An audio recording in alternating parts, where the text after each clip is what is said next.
the freedom has now turned into a nightmare of our lives. As we settle to take stock of our lives, we are now convinced that this is by far the greatest desire to befall our country in our lifetime.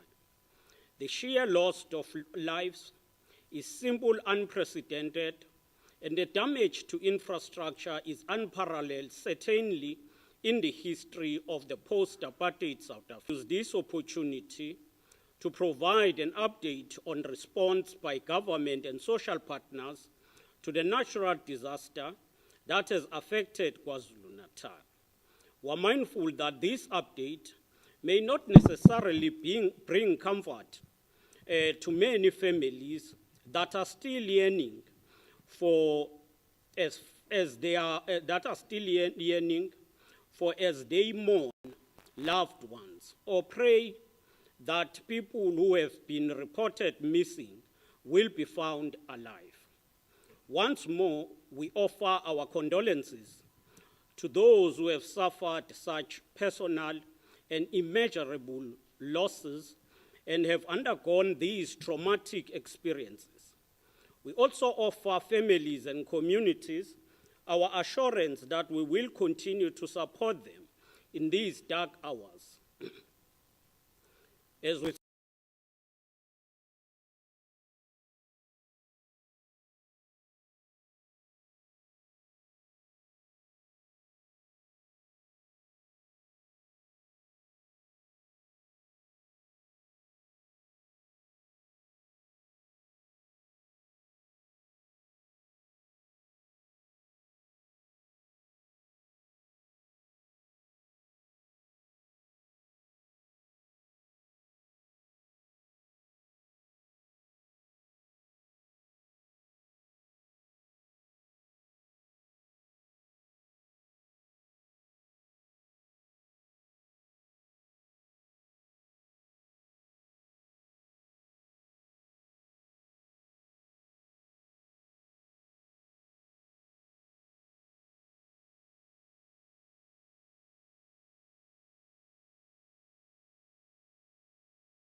which have been destroyed. As we rebuild the physical environment around us, we must accept that it will take longer and a much more nuanced program for us to rebuild and restore hope and trust among the victims and the survivors. As of today, 17,438 households have been affected by the disaster, wherein 121,687 people were affected.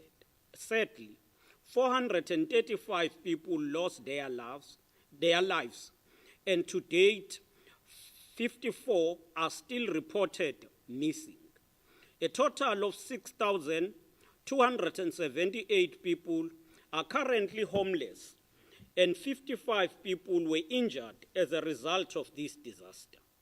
The number of those who remain in shelters is 7,245 people in eThekwini, 245 people in KwaDukuza shelters, and the rest in Umzumbe, Reinkonyeni, and Umduni. While the shelter residents receive mattresses, hot meals, and vanity packs, which are being provided by SASSA and DSDs and NGOs. We wish to take this opportunity to appreciate the donations from the people and government of Mpumalanga province in a form of blankets, water purification sachets, and mattresses. We also wish to thank SASOL for donation in support of the affected families. As we indicated earlier, many families have started laying to rest the remains of their loved ones. A task team has been established to coordinate support provided by government to bereaved families and those affected by the disaster in various municipalities in KwaZulu-Natal. Allied to that, a disaster burial policy was adopted by the Provincial Executive Council on the 17th April 2022.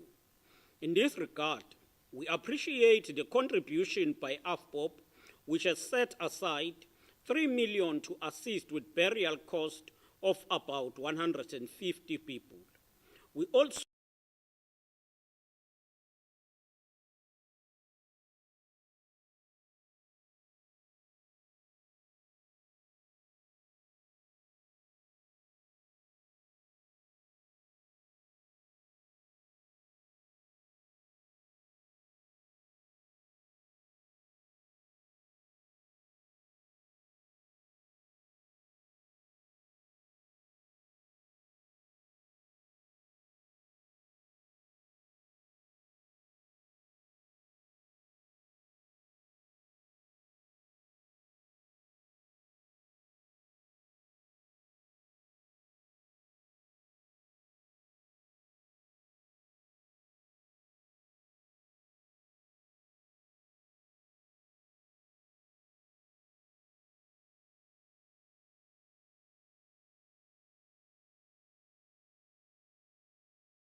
and our district management centers.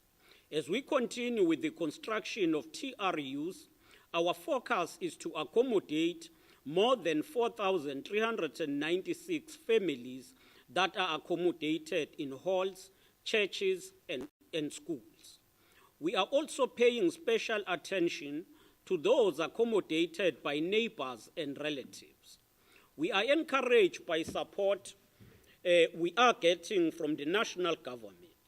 An integrated approach involving three spheres of government is assisting to ensure speed and efficiency in the intervention.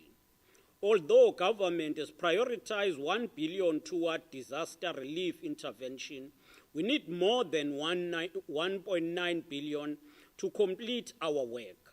Our plan is to ensure that from the end of the week, we will set up 4,396 temporary accommodation or TRUs.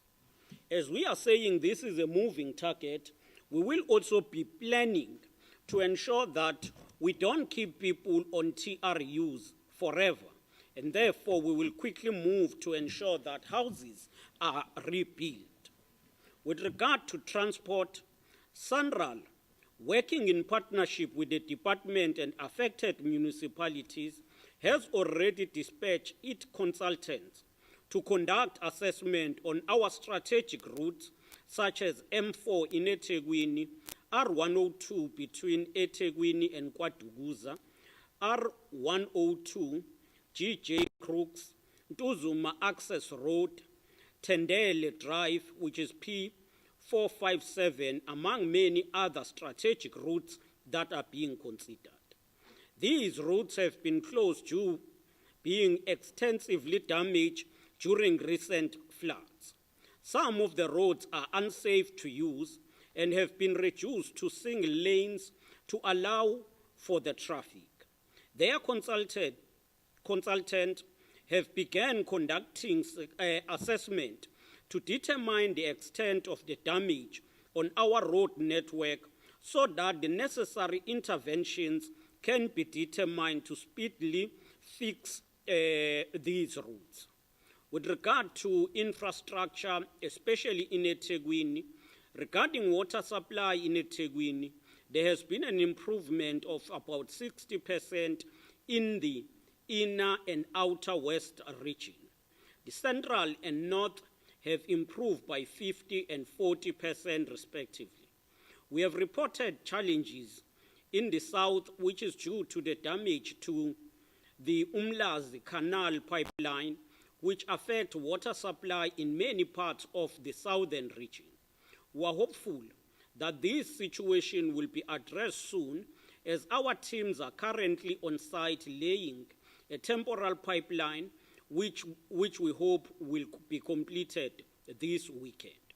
The damage to Otongati water treatment plant has affected the supply of water in the entire northern areas. Unfortunately, the entire system requires a full upgrade, and this will take approximately 6 months. An interim measure, which have been procured, a package plant that will enable us to purify raw water from the source. Working with Umgeni Water, we are also planning to utilize the Hazelmere as an alternative supply. With regard to electricity infrastructure during this period, the eThekwini has seen a remarkable increase in the volume of faults, which are 5 times more than what we receive on a normal basis. Whilst we have been able to restore in all our voltage or high voltage substation, work is continuing at Bayhead, Marine Ridge, Toyota, Mondi, and Supref power stations. In Marine Ridge, our teams are still assessing the extent of the damage after the power station caught fire on Tuesday evening. At Toyota, the processing of the power station and the testing has been completed. The process of replacing damaged cable at Mondi and Supref is moving with speed, as we have already issued orders to contractors. Once procurement has been completed, the municipality will be able to replace the cables within 14 days. Compatriots, while refuse collection has resumed in all business premises, we are still having challenges in accessing some households where road infrastructure is still being repaired. We want to commend our teams for working day and night in clearing major economic corridors and access roads. Recently, we completed major repair to the South Coast Road that provide access in and out of Umlazi. We are also pleased that the port has gradually resumed operations and prioritizing discharging of cargo such as food, medical supply, and petroleum product. We can say with certainty that most of the road access in the province is now open. We, however, still expect delay in some places, but we hope to return the situation in normal very soon. Once we return eThekwini to normal, we trust the neighboring district will resume normal operations over the coming few days. Our objective is that all areas have water, electricity, and road access restored as soon as possible so that a sense of the normal is restored in all areas of our province. The interim cost of disaster. Today, we would like to take this opportunity to give an emerging picture of the cost of a disaster so far. As we continue with the mop-up operations, these may be revised upward or downward. Overall, it is now estimated that the large expenditure on rehabilitation will come from PRASA-related infrastructure, which will cost amount to 940 billion, 348 million 500,000. This is a clear demonstration of the nature of these disasters and the work that remain ahead before we can restore our province back to the pre-flood period. As we conclude, in the hour of need, our people have been pleased to discover that they are indeed not alone. We have seen our President Cyril Ramaphosa, our national ministers, deputy ministers, the faith-based community, traditional leaders, business leaders, and all political leaders descend on our shores to offer support. It is this that keeps our hope flickering, knowing that after this darkness, there will be a better tomorrow. God bless the people of KwaZulu-Natal. I thank you. Thank you very much, Honourable Premier. We'll now open the floor to the media to ask questions. Please state your name, your media house, and then ask the Premier the questions you'd like to ask. We'll then open the question to the colleagues that have joined us online as well. Thank you.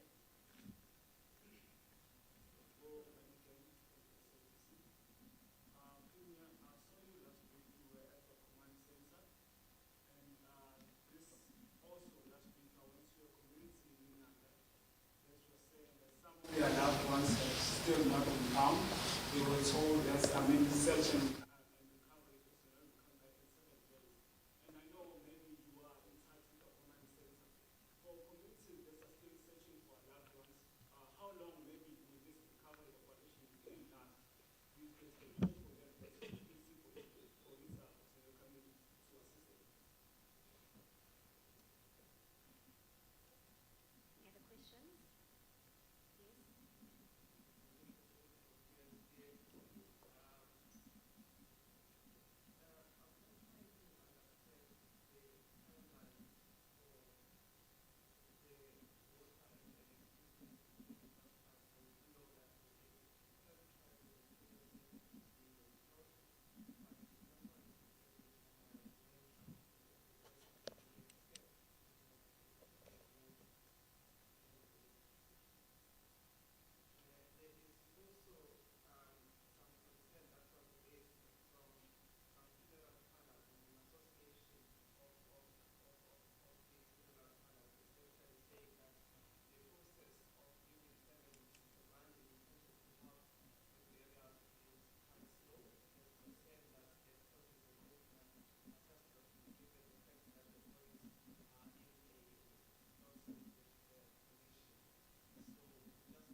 us where exactly are the areas? I know he spoke of Wayland and Ethekwini. If you could just say which areas, and he also spoke about paying attention to people who are staying with relatives and neighbors. How is that happening? Because we've spoken to people who are basically in limbo, don't know who to turn to, they don't know whether to go to the council.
abanye kudala bazothola amakhaya ngoba sizokwazi ukwakha ama-temporal residential unit ngokushesha ensiyimisele ukuthi ukuphela kwaleli sonto esiya kulo sibe sesiqede ama-residential temporal unit angu-4,396 kunemigwaqo eminingi eye yaguguleka yaba nemonakalo singaqinisekisa ukuthi uSandral already useyayisebenza eminye yaleyo mgwaqo kubalwa uM4 eThekwini uR102 ophakathi kweTheku neKwaDukuza uR102 ophakathi kweGJ Crooks i-access road elapha eNtuzuma iThendele drive P457 konke lemigwaqo neminye iyabhekwa uSandral ngonjalo nokubambisana nedepartment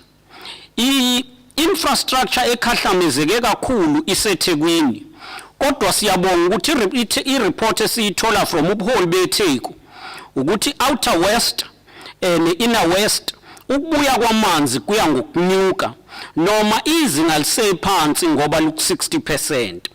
I-central ne-north khona izinga liku-15 or 42%. Siyazi futhi ukuthi kube nedamage eyenzeka kumlazi canal pipeline and okumanje iyalungiswa ukwazi ukunikezela amanzi. Enye indawo ekhahlamezekile i-northern part yaseThekwini edepende kakhulu kutho ngathi water treatment plant. Sizwile kwi-report besibikela ukuthi kunayo intervention abayizamayo and also bayazama ukusebenzisana nomngeni ukuthi kusetshenziswe iHazelmere Dam as an alternative. Ngokagesi ziningana izikhungo ebeyithintakile kodwa seyibuyele manje seyiqala ukusebenza ezifana noBayhead la zibuyiselwa khona iBayhead iMarine Reach iToyota Mundi and Sapref ngonjalo ama-teams ayaqhubeka ukusebenza eMarine Reach la isiteshi esike sasha khona singaqinisekisa futhi ukuthi ngokwe-cost ye-disaster yonke iy'ndleko ey'nkulu zibukeka zizoya kuPrasa okuyiwona othe wakhahlamezeka kakhulu kodwa iy'ndleko sezizonke zingaphezulu ku-940 billion noma lokhu kuyifiga yesikhashana esikholwa ukuthi isazobuyekezwa downward ukuze sikwazi ukuba nefiga eyiyo. Siyafisa-ke ukubonga ukuthi noma sisebunzimeni abantu bakithi ababodwa uhulumeni weprovince uhulumeni kazwelonke isikakhulukazi umongameli ubaba uCyril Ramaphosa wominister no-deputy minister ngonjalo ney'nhlangano zomphakathi abaholi bomdabu bendabuko osomabhizinisi iy'nhlangano zezepolitiki zizonke ziye zabonakala zilula isandla sithi kuseyikhathini enje yikhathi zobunzima la udinga sonke sibambisane khona siqinisekise ukuthi ikusasa lingcono kakhulu kunenamuhla siyabonga. Honorable Premier, sorry, before you conclude, there's been a request online for the Premier to please give a brief financial implications breakdown.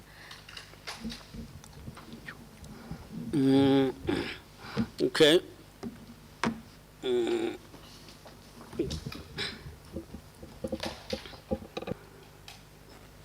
In terms of the breakdown,